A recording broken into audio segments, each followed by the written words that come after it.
කවුරුම හරි ඇහුවොත් ඔයා කැමති මිර්තුව මොකක්ද කියලා මගේ උත්තරේ තමයි සරත් ඍතුව. සරත් ඍතුව මට දැනෙන්නේ සුරංගනා ලෝකෙක ජීවත් වෙනවා වගේ. ඔව් හරියට මැජික් එකක් වගේ.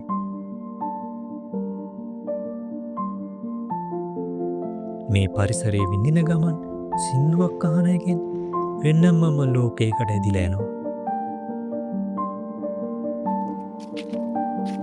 දවසින් දවස ගස්වල කොළවල පාට වෙනස් වන විදිය හරිම පුදුමයි.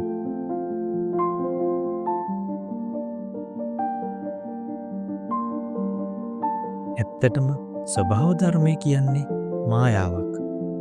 ඒ මායාව හරියට අඳුරගත්තොත් ඒ තුල ඇති ගොඩක් දේවල් දැනෙනවා නිසැකයි.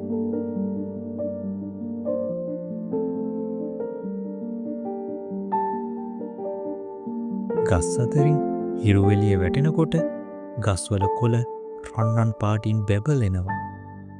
සිහින්ව හමන සුළඟ පත්‍රවල දැවටෙනකොට ඒ ඇහෙන සිලිසිලි ශබ්දයත් මේ නිස්කලංක බවත් හරියට භාවනාවක් වගේ.